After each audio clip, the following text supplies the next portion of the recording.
Good morning বন্ধুরা, সবাই কেমন আছো? দেখো লাল থোকা জবা ফুটেছে। আমি একদম কাছে যেতে পারছি না, কারণ কাছে অনেকগুলো গাছ রয়েছে। তবু দেখি, চেষ্টা করছি কাছে গিয়ে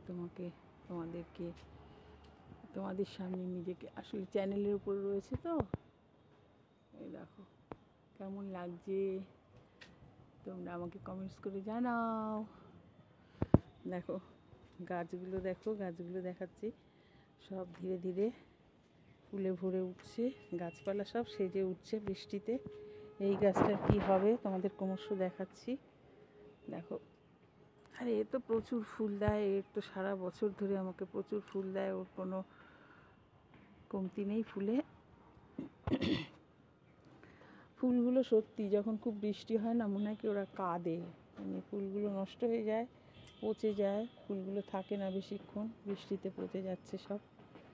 তো দেখো আমার দুটো পদ্মর কুঁড়ি হয়েছে। দেখো আজকে গোপালের জন্মদিন, আজকে ভাবলাম একটা ফুটবে গোপালকে দেবো, তা দেখো ফুলটা ফুটলো না, ঠিক আছে।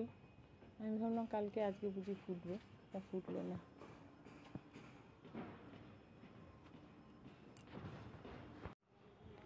তো বন্ধুরা দেখো, এই আমার সেই ড্রাগন গাছ। ড্রাগন গাছে ফুল ফুটেছিল, তোমাদের তো দেখিয়েছি। এখন দেখো ফল দেখাচ্ছি।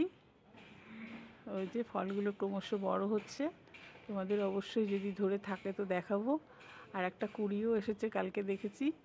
আবার একটা ফুল ফুটবে, ফুলগুলো এত অপূর্ব না, ভুলতে পারছি না, কিন্তু ফোটে রাতে, এটাই একটা সমস্যা। রাত্রি 12টায় উঠে আমাকে ফুল দেখতে হয়, মানে সন্ধ্যে থেকে আমি ফুল দেখতে থাকি, রাত 12টা অবধি দেখি, তারপরে তার থাকা সম্ভব না। তারপরে পরের দিন উঠে দেখি শুকিয়ে গেছে, নেতিয়ে গেছে আর কি। তো দেখো তোমাদেরও দেখাচ্ছি। দেখো বৃষ্টিতে কি অবস্থা বাগানের। দেখো কি সুন্দর ফুল ফুটেছে। আর লালগুলোর কাছে যেতে পারছি না, মাঝে অনেক গাছ রয়েছে, বুঝেছো? ঘর কি অবস্থা হয়েছে বৃষ্টিতে, আর কিছু করেও পাচ্ছি না, মানে এত বৃষ্টি। প্লাস্টিক খাটিয়ে নিয়েছি, তাহলে কি হবে, ওপাশে আর যেতে পারছি না। এখন আর বাগান নেই, এখন জঙ্গল হয়ে গেছে। তো আবার বৃষ্টিটা একটু ধরে গেলেই আবার বাগানের পেছনে লাগবো, লোক লাগাবো, লাগিয়ে দেখো মিলিবাগ ধরছে কেমন।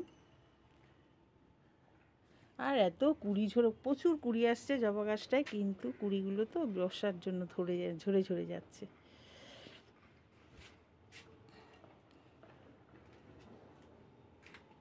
তো এখন আসি, টাটা।